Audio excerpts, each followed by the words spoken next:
Hi, and welcome to PHQ, Questions from the Personality Hacker Community. My name is Joel Mark Witt. And I'm Antonia Dodge. And let's get right to our question this week. Hey guys, love your podcast. I just started listening and I've been pretty blown away by all the stuff I've been learning. I have a question about when you take the Myers-Briggs test, when you have a 50-50 result. I'm an ESFP, but I grew up in a family of all intuitors, and I'm the only S in my family. So when I tested, I think that's why I tested 50-50 S and N. I know pretty much when I read the ESFP that I am like 100% ESFP. Just wondering how the 50-50 result might affect my cognitive functions. If you guys could go into that a little bit more, that'd be great to hear from you. Thanks. Thank you for the question. So you're asking if you take a test online and you get a percentage breakdown. You know, you're taking a test based on that four-letter code, the dichotomies, whether you're introverted or extroverted, you're intuitive or sensor, you're a thinker or feeler, you're a judger or perceiver.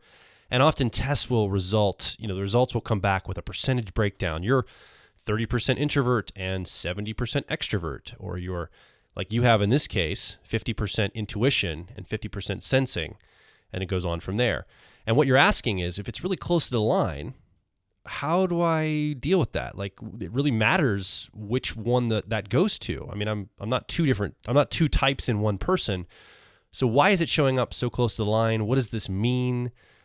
Does this mean the accuracy of tests online is not there? I mean, unpack this for me, Joel and Antonia. That's what I'm hearing you ask, basically. Yeah, that's what I'm hearing too. And this is a big question. We get this in customer service and the emails we get.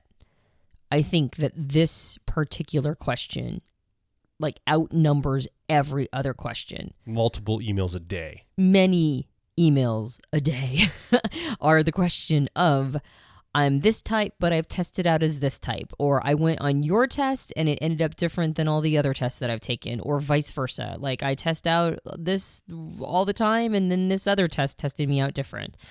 And questions abound around online tests. And I think we've said this before, but I think it's important to reiterate. Online assessments are invariably flawed, including our own.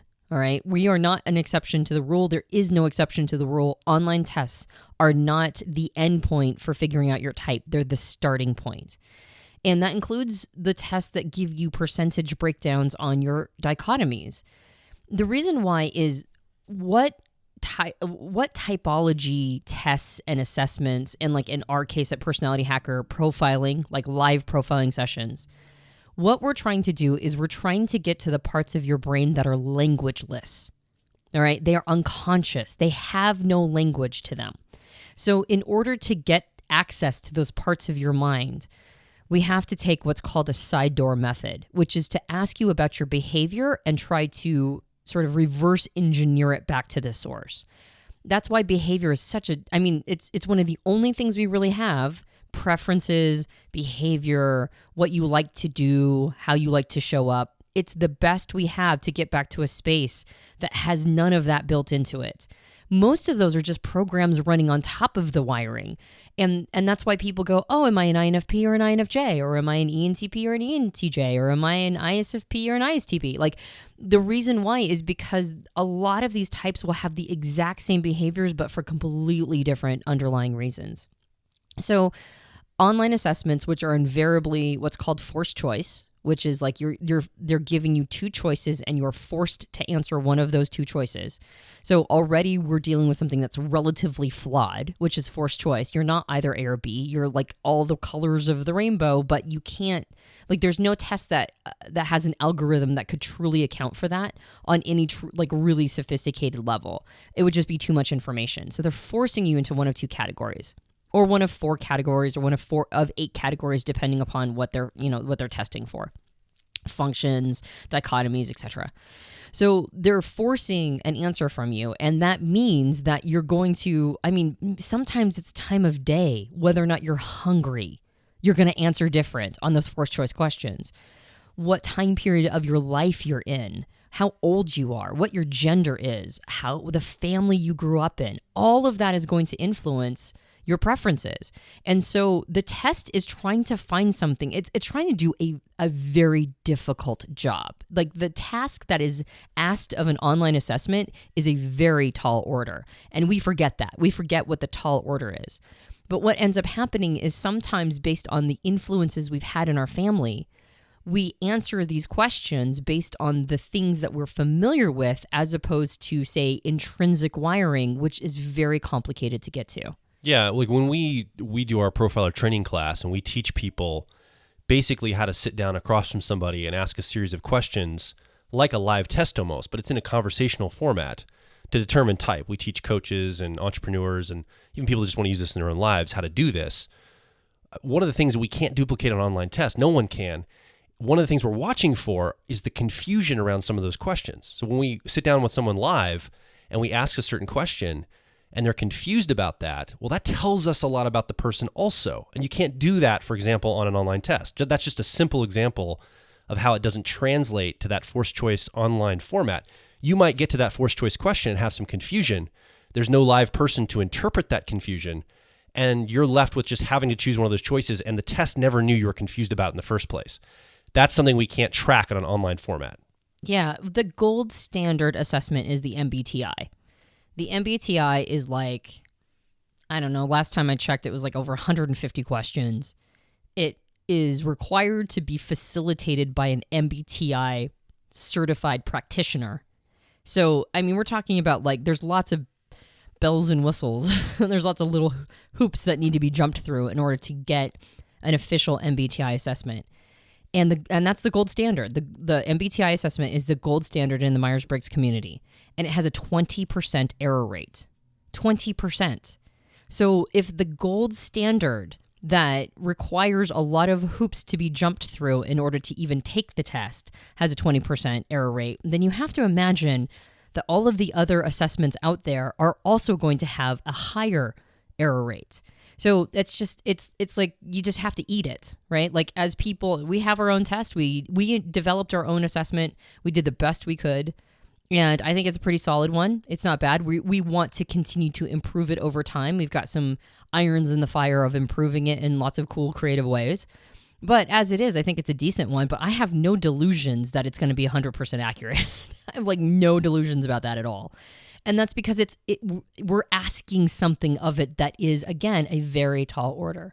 In a live profiling session, when I do live profiling sessions, I do what's called conversational profiling. And that means that I stop asking questions and I just let the person talk. I give them I ask them prompting questions.